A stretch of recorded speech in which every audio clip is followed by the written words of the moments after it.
ओम जयंती मंगला काली भद्रकाली कपालिनी दुर्गा क्षमा शिवा धात्री स्वाहा स्वधा नमोस्तुते। सर्वमंगल मांगल्ये शिवे सर्वार्थ साधिके शरण्ये त्र्यंबके गौरी नारायणी नमोस्तुते। नमस्कार, स्वागत है आपका आचार्य वाणी में। आपका स्वागत है इस हमारे चैनल पर। और आज हम आपके समक्ष उपस्थित हैं धनु राशि वालों के लिए। 24 तारीख का दिन मंगलवार का दिन है। चतुर्दशी तिथि उदय तिथि के रूप में विद्यमान है। उसके बाद अमावस्या का पदार्पण होने का योग भी इसी योग में बनेगा।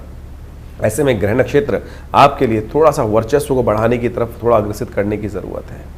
लोग चाहेंगे जबरदस्ती आपको हर चीज में थोड़ी टांगे पीछे खींचने का प्रयास करेंगे, लेकिन यदि आपके अंदर इस वक्त बाहुबल ऐसा है, बुद्धि विवेक ऐसा है कि जो चीज़ों को प्राप्त करने का योग बना सकते हैं। थोड़ा सा कोशिश ये करें, अपने जो भी कार्य करें थोड़ा सा पीले रंग का टीका अवश्य माथे पे लगाने का आजकल प्रयास करें। बृहस्पति सही रूप से कार्य नहीं कर रहे हैं, अस्त चल रहे हैं, तो जिसके कारण से सही चीज़ें हम नहीं हो सकती हैं। ऐसे में एक बात ध्यान रखिए, थोड़ी यदि बारिश आपके इलाके में हो रही है तो थोड़ी देर बारिश में हल्का सा घूम आया कीजिए। ऐसे में आपके ग्रह नक्षत्रों में इन दिनों योग ऐसा है कि बारिश में थोड़ी देर घूम के आना, बहुत देर घूमने की जरूरत नहीं, हल्का सा बारिश का पानी अपने ऊपर थोड़ा डालना, ये आपके ग्रह नक्षत्र का एक दिव्य उपाय है। और इन दिनों खास तौर पे ये योग आपके लिए, धनु राशि वालों के लिए खास तौर पे बहुत जबरदस्त कार्य करने वाला है। हल्का सा बारिश का पानी अपने ऊपर, बारिश के पानी से नहाना, ये आपके लिए इस वक्त आपकी परेशानियों को दूर करने का योग बनाएगा। हाँ, लेकिन ऐसे में ध्यान रखना, बुखार हो और फिर चल दो, तब इस उपाय को मत करने की ज़रूरत नहीं है। तब आम तौर पे यदि जनरल उपाय हम बता रहे हैं तो उसके अनुसार समझते हुए कार्य करने की ज़रूरत है। कहाँ कौन सी चीज़ की उपयोगिता है उसको समय से पहचानते हुए करने का प्रयास करना चाहिए। 25 तारीख का दिन बुधवार का दिन है। अमावस्या तिथि उस दिन विद्यमान है। ग्रह परिवर्तन की तरफ चले गए हैं। बृहस्पति के साथ चंद्रमा विराजमान हो गए हैं। सूर्य के साथ अमावस्या तिथि का योग बन रहा है। गजकेसरी योग का निर्माण है। बृहस्पति अस्त होने के कारण से थोड़े कमजोर जरूर हैं, लेकिन चंद्रमा ने वहां आकर बृहस्पति को ताकत दे दी है। ये बड़ा अच्छा योग बन गया है आपके लिए। ये आने वाले 2-3 दिन चीज़ों को पॉजिटिव ले जाने में आपके लिए अच्छे सहायक सिद्ध हो सकते हैं। तो इसका इफेक्ट आपको मिलता दिखाई देगा, लेकिन थोड़ा शांत होकर काम करें। छोटी छोटी बातों में एग्रेशन को थोड़ा त्यागने का प्रयास करें। हो सके तो नमक का थोड़ा दान करने का प्रयास कीजिए, यह आपके लिए बड़ा श्रेष्ठ रहेगा। और ऐसे में इस दिन विशेष तौर पर अपने पितरों के निमित्त कुछ तर्पण इत्यादि करें। कई बार हमारे कार्य बिल्कुल अपनी गति से चलते हैं, लेकिन हम चाहकर भी उनको पॉजिटिव नहीं बना सकते हैं। ऐसे में हमको अवश्य ध्यान रखना चाहिए कि जब भी अमावस्या की तिथि आए तो अपने पितरों के निमित्त कुछ ना कुछ तर्पण इत्यादि, भोजन, ब्राह्मण भोजन, गौ ग्रास इत्यादि अवश्य निकालने का प्रयास करना चाहिए। ये स्थितियाँ बहुत सुंदर रूप से कार्य करती हैं। नहीं तो मनोमस्तिष्क में कई बार विचित्र विडंबना हो जाती है, कोई वहम डाल देता है, पितृ अशांत तो नहीं है, पितरों कहीं कुछ कष्ट तो नहीं हो रहा है। तो उसको ठीक करने के लिए आप केवल यही कर सकते हैं कि गायत्री जप कर दें, तर्पण कर दें और ब्राह्मण भोजन करा दें। और इसके अलावा कोई और बहुत बड़ा कार्य शास्त्र में वर्णित नहीं है। इन्हीं को कर आप सुंदर रूप से पितृ ऋण से निवृत्त हो सकते हैं। ये शास्त्र में शास्त्रोक्त विधि से समझाया गया है। 26 तारीख का दिन बड़ा महत्वपूर्ण दिन है। गजकेसरी योग बनाए हुआ है आपकी राशि के दृष्टिकोण से। और ऐसे में गुप्त नवरात्रों का जो आरंभ हो रहा है, ये आपकी किस्मत को जगाने का योग बना रहा है। बृहस्पति अस्त है और ऐसे में यदि आपने माँ भगवती की सुंदर यज्ञ के द्वारा आराधना कर ली तो ये हमारा दावा है कि आपके भाग्य में महत्वपूर्ण परिवर्तन करने का योग आप स्वयं बना पाएंगे। और ये बृहस्पति अस्त स्थिति अभी कभी कभी लंबी चलनी है। अभी पूरा जुलाई का महीना लंबा इसमें चलना ही है। तो ऐसे में ध्यान रखें, इस ग्रह स्थिति को ठीक करने के लिए थोड़ा सा भगवती की आराधना की तरफ जाएं। गुप्त नवरात्रि, जैसे चैत्र और शारदीय नवरात्रि होते हैं, वो बड़े आनंद भाव से लोग बड़ा हो हल्ला करके भगवती की आराधना करते हैं। लेकिन गुप्त नवरात्रि जो आषाढ़ में आते हैं, चुपचाप गुह्यम गुह्यम प्रत्नेन, चुपचाप बिना किसी को बताए हुए माँ भगवती की आराधना करनी चाहिए। कहा जाता है कि मनोरथ सिद्ध करने के योग बन जाते हैं। तो ऐसे में अवश्य सुंदर रूप से आपके ग्रह नक्षत्रों के दृष्टिकोण, जैसा हमने कहा, गजकेसरी योग विद्यमान है और उसको आप करने का प्रयास करेंगे। माँ भगवती की सुंदर आराधना हमने विवेकानंद योग आश्रम में, अपने आश्रम पे पूरा 9 दिन का शतचंडी महायज्ञ रखा है। आप भी चाहें तो उसमें सम्मिलित हो सकते हैं। उसके लिए फ़ोन नंबर्स हैं, उन पर संपर्क साध कर ऐसी भगवती की दुर्गा आराधना है, दुर्गा सप्तशती का पाठ, चंडी पाठ इसको बोला जाता है। कैसी ही भी मनोकामना हो, यदि शुद्ध रूप से पाठ किया जाए, ऐसा हो नहीं सकता कि वो तंत्र कभी फेल हो जाए। बस आवश्यकता है शास्त्र की शुद्ध विधि, विश्वास और प्रामाणिक कार्य। पूरी तरह से यदि तटस्थ होकर ब्रह्मचर्य का पालन करते हुए, संयमित रहते हुए कार्य किया जाए तो मनोकामना सिद्धि के योग अवश्य बनते हैं। 27 तारीख शुक्रवार का अवसर, द्वितीया तिथि विद्यमान है और ग्रह थोड़े परिवर्तन की तरफ जा रहे हैं और थोड़ा सा आपके अंदर दुविधा की उपस्थिति होती दिखाई दे रही है। कभी इधर मन जाएगा, कभी इधर डोलेगा, ये करूं या वो करूं। तो ऐसे में सही साधने की आवश्यकता है। दूसरा नवरात्र है, माँ भगवती ब्रह्मचारिणी देवी की आराधना का अवसर है। कोशिश ये करें सुंदर पुष्पों की माला, लाल पुष्पों की माला लेकर माँ भगवती को अर्पित करने का प्रयास करें। या देवी सर्वभूतेषु बुद्धि रूपेण संस्थिता नमस्तस्यै नमस्तस्यै नमस्तस्यै नमो नमः, इस मंत्र का देवी सूक्त के रूप में जप करने का प्रयास कीजिए। माँ भगवती कृपा से मन की दुविधा को दूर करने का रास्ता आपको प्राप्त होने के योग बन सकते हैं। 28 तारीख का दिन शनिवार का अवसर, तृतीया तिथि है और इस दिन बृहस्पति महाराज एक थोड़ी और विचित्र ग्रास में फंसते दिखाई दे रहे हैं। बृहस्पति जो हैं वो विशेष तौर पर राहु के नक्षत्र में प्रवेश करेंगे। ये राहु महाराज अभी बृहस्पति अस्त चल रहे हैं और फिर राहु के नक्षत्र में प्रवेश करने से बृहस्पति की थोड़ी ताकत और कमज़ोर होती दिखाई देगी। तो ऐसे में थोड़ा सा आपको ताकत को बढ़ाने की ज़रूरत पड़ेगी। अध्यात्म में तरफ जाने का प्रयास करें। हो सकता है ग्रह नक्षत्र योग ऐसे बने कि आप थोड़े से अध्यात्म से विमुख हों, सही मार्ग को पकड़ते पकड़ते बीच में छोड़ दें, ऐसे योग बन सकते हैं। एक तो सूर्य का योग बृहस्पति के साथ चल रहा है, अस्त कर रखा है। दूसरा राहु के नक्षत्र में बृहस्पति का ये प्रवेश, ये कहीं ना कहीं बृहस्पति की ताकत को क्षीण करता दिखाई देगा। तो ऐसे में आपको अपने ज्ञान को उदय करने के लिए बृहस्पति की थोड़ी ताकत, थोड़े पीले वस्त्र अवश्य धारण करने का प्रयास करें। कोई पीले रंग का कपड़ा अपने साथ रखने का प्रयास करें। गुरु का सानिध्य प्राप्त करने का प्रयास करें। ज्ञानवान लोगों का सानिध्य प्राप्त करने का प्रयास करें।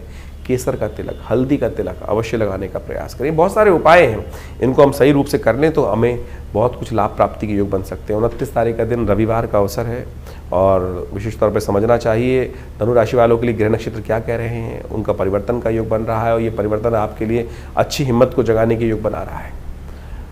ऐसे में विजय के योग बनते दिखाई दे रहे हैं। शुक्र का अपनी राशि में प्रवेश करना आपके लिए विजय के योग बनाएगा।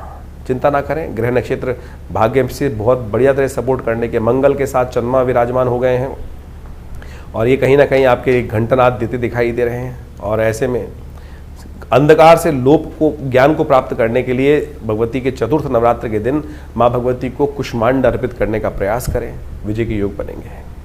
30 तारीख का दिन सोमवार का अवसर है, पंचमी तिथि विद्यमान है और इस दिन मंगल महाराज भी एक परिवर्तन, षडाष्टक योग तो शनि के साथ बना ही हुआ है, लेकिन मंगल थोड़ा अपने आप को और ज़्यादा स्ट्रॉन्ग करते दिखाई दे रहे हैं। शुक्र के नक्षत्र में प्रवेश करते दिखाई दे रहे हैं। भाग्य में चलते हुए शुक्र ये आपके लिए कहीं ना कहीं अच्छे योग बनाएंगे, लेकिन शनि हैं जो अभी भी आपके लिए जो ढैया का योग बना रहे हैं, उससे आपको संभलना पड़ेगा।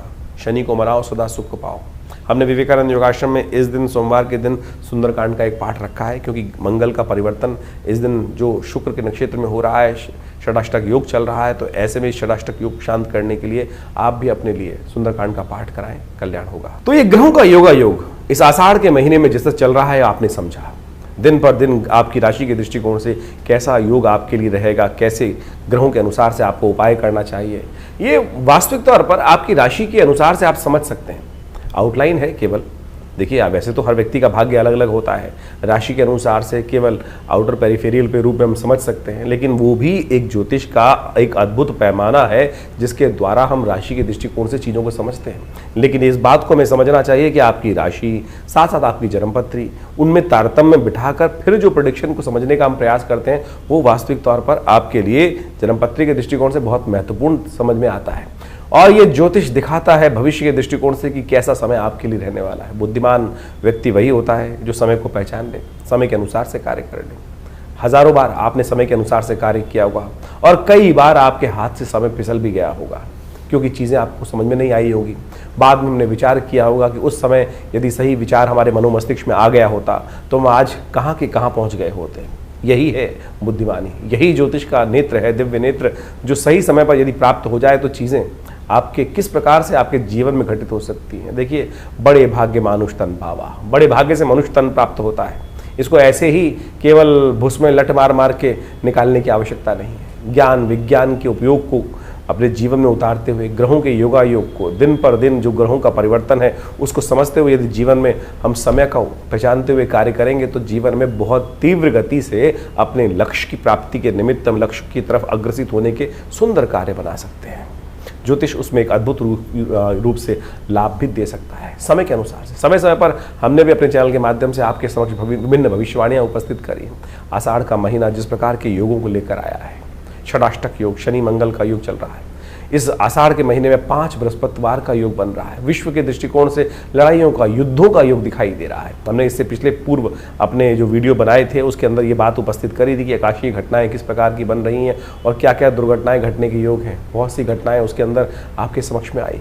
अभी भी जिस प्रकार के योग हैं, षडाष्टक योग लगातार चल रहा है, विश्व में अशांति का वातावरण बनता दिखाई दे रहा है, युद्ध की स्थिति लगातार भयावह होती दिखाई दे रही है, विश्व में चल रहा है। लोग कह रहे हैं कि ये स्थिति आगे आने वाले विश्व युद्ध की तरफ अग्रसित हो रही है। बिल्कुल सही दिखाई देता है, अभी आज जल्दी ही आपको दिखाई देगा। मुहर्रम का जो वर्ष नया मुस्लिम हिजरी संवत के अनुसार से आरंभ हुआ चाहता है, वो साफ साफ दिखा रहा है कि अभी जिस प्रकार से इस्लामिक देशों को अलग अलग छितरा छितरा हम समझते दिखाई दे रहे हैं, आगे आने वाले समय में इनके ग्रहयोग के अनुसार से सब एक होते दिखाई देंगे। और जब ये सब एक होते दिखाई देंगे तो फिर एक पुनः भयावह स्थिति विश्व के दृष्टिकोण से, एक युद्ध के दृष्टिकोण से सामने आती दिखाई देगी। तो यानी इन समस्त ग्रहों को हमें अच्छे से समझना चाहिए और उसके अनुसार से कार्य यदि जीवन में करें तो बहुत रूप से चीज़ों को सही रूप से अपने जीवन में शुभ करने के निमित्त ले जा सकते हैं। इसके साथ साथ इन दिनों ग्रहों का जो परिवर्तन का योग चला, चाहे वो मंगल, चाहे वो शुक्र, इन सब ने अपने अपने नक्षत्रों में परिवर्तन किया और कई राशियों में परिवर्तन या कई अवस्थाओं में परिवर्तन हुआ। शुक्र महाराज अपने सुंदर रूप से अपनी राशि में आ गए। मंगल वहीं इन दिनों अपने राशि के दृष्टिकोण नक्षत्र में परिवर्तित करते हुए शुक्र के नक्षत्र में ही प्रवेश कर चुके हैं। तो ऐसे में इन सब का प्रभाव जो होने वाला है, ये सब आपको हमने समय समय पर बताने का प्रयास करते हैं, आपको समझ में भी आएगा। बहुत सारे लोग हैं जो तथाकथित तौर पर कई बार हमारे मनोमस्तिष्क में विडंबनाएं उत्पन्न करने का प्रयास करते हैं, हमारे ज्ञान पर भी कई बार लोग प्रश्न उपस्थित करने का प्रयास करते हैं। आपने जो कार्य जीवन में किया है उस पर भी आपके आसपास के लोग कई बार प्रश्न चिन्ह खड़ा कर देते हैं। उनके चक्करों में न फंसे, अपने शुद्ध ज्ञान को, अपने शुद्ध भारतीय संस्कृति के शुद्ध इस ज्ञान को, ज्योतिष विज्ञान को अपने जीवन में लाभ के निमित्त उपयोग करने से आपको लाभ ही मिलेगा। हमारे पूर्वज इससे अनेक प्रकार से लाभ लेते आए हैं और हम यदि सही समय पर अपने समय को पहचान लें तो सही रूप से अच्छे लाभ ले सकते हैं। आषाढ़ का महीना विशेष तौर पर गुप्त नवरात्रि का काल भी होता है। वर्षा ऋतु आरंभ हो जाती है। ऐसे में वर्षा ऋतु के अनुसार से कभी आकाश में बादल छा जाते हैं और कभी सूर्य निकल कर सामने आ जाता है। तो ऐसे में कई बार जीवन में ग्रहों जो स्थिति होती है ऐसी होती है, कभी बहुत बढ़िया से चल रहा है और कभी कभी ऐसा दिखाई देता है कि असमंजस की स्थिति हो जाती है। ऐसे में गुरु पूर्णिमा का पदार्पण होता है आषाढ़ के महीने में। ऐसे में नवरात्र, भगवती की आराधना करने के सुंदर योग भी गुप्त नवरात्रि के रूप में उपस्थित होते हैं। इन सब योगों को हमें अपने जीवन में लाभ के निमित्त उपयोग करने का प्रयास करना चाहिए। जीवन में बड़ी आपाधापी भागता चला जा रहा है समय। हमको लगता नहीं है कि समय को हम कैसे अपने काबू में लाएं। जा पर कृपा राम की हुई, ता पर कृपा सब जीवन में हर लोग कृपा करने के योग बना देते हैं, समझे। तो इसलिए राम को प्रसन्न करने का, इष्ट को प्रसन्न करने का प्रयास करें। तो जैसे भी ये न के न प्रकारेण जो भारतीय संस्कृति में योग का योग बनता है, जिस प्रकार से शुभ योग बनते हैं, उसमें हमारे ऋषि मुनियों ने हमें कहा है कि सुंदर रूप से परमात्मा की आराधना करने के लिए, अग्रसित होने के लिए हम बहाना बना लेते हैं। तो ये बहाना नहीं है, ये अपने आप को साधने का तरीका है।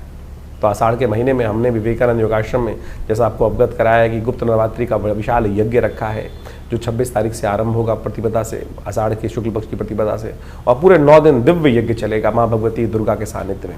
जैसा हमने कई बार आपको अवगत कराया है, हमारा दिल्ली में ये सिद्ध स्थल विवेकानंद योगाश्रम मनोकामना सिद्धि मंदिर, भगवती की सुंदर प्रतिमा जो 1947 में जब भारत का विभाजन हुआ, वहाँ पाकिस्तान से हमारे इस घर में पधारी और ये 500 साल पुरानी दिव्य प्रतिमा है और हमारे आश्रम में आज भी वो प्रतिष्ठित है। उनके सानिध्य में ये सुंदर यज्ञ रहेगा। आप भी आएँ इस यज्ञ में, अपने निमित्त माँ भगवती के इस दिव्य यज्ञ में कुछ आहुतियाँ अर्पित करें। देखिए जीवन के कष्ट दूर होने के योग बनेंगे भगवती की कृपा से। अनेक प्रकार के जीवन में जब कष्टों को दूर करने का योग बनता है तो मन को संतुष्टि प्राप्त होती है और कुछ मनुष्य के हाथ में है नहीं। हमें लगता है कि हमने जीवन में विजय प्राप्त कर ली हमारे कर्मों से, ना, उसकी कृपा से। तो इसलिए उसकी कृपा का जब भी आपको प्राप्त करने का मौका मिले तो उससे चूकिए मत, सुंदर रूप से अपने आप को अग्रसित करें परमात्मा की प्रार्थना के प्रति, और जो कुछ ग्रह खराब भी है ना वो ठीक हो जाएंगे। कई बार लोग ज्योतिष को ऐसा समझ लेते हैं कि डरने का योग है, भयावह स्थिति ऐसी बन जाती है, लेकिन डरने से कुछ नहीं होगा, उपाय करने से होगा। उपाय हम आपके समक्ष समय समय पर उपस्थित करते रहते हैं और उनको बताने का प्रयास भी करते हैं। तो आशा करें, समझें कि आपके जीवन में परिवर्तन लाने के जो सुयोग आपके द्वारा ही बनेंगे, किसी और के द्वारा नहीं बनेंगे। इस बात को समझ लीजिए। यदि आप उदासीन हो गए तो फिर कुछ नहीं कर पाएंगे। विश्वास रखें, विश्वास रखें कि आपके आत्मविश्वास के द्वारा ही, आपके द्वारा किए गए कर्म से ही आपके जीवन में शुभ का मार्ग बनना है। हम कई बार ऐसे उदासीन हो जाते हैं, अरे कुछ नहीं होने वाला, अरे सब कुछ होगा। वेद कहता है ना, उपनिषद कहता है ना, उत्तिष्ठ जागृत प्राप्त वरान निबोधता, उठो जागो चलो, जब तक लक्ष्य की सिद्धि ना कर लो तब तक बैठना मत। ज्योतिष उसी में आपके उत्साह को और वर्धन करने का योग बनाता है कि आपकी दिशाएं ठीक है। यदि एक थोड़ी सी रुकावट आ रही है, इसको मैं अपने ये किसी भी प्रकार से भगवान की प्रार्थना या कुछ उपाय करके ठीक कर लूँ, तो बिल्कुल उन रास्ते की जो रुकावटें हैं, हिंड्रेंसेस हैं, उनको साइडलाइन करके उनसे बच के आगे निकल जाऊँगा। देखिए, देखने का तरीका है, नज़रिया का तरीका है। हम उस नज़रिए को आपके समक्ष रखने का प्रयास करते हैं और आशा करते हैं आप सही रूप से इन चीज़ों को समझकर अपने जीवन में शुभ की तरफ अग्रसित करने के योग बनाएंगे। और हमारा ये आश्रम, विवेकानंद योग आश्रम, हमेशा आपके साथ बहुत सारे वीडियोस को, बहुत सारे कार्यक्रमों को साझा करता रहता है। आइए विवेकानंद योग आश्रम में जुड़िए इन कार्यक्रमों के साथ और अपनी संस्कृति के सही रूप को पहचानने का प्रयास करेंगे तो अच्छा रहेगा।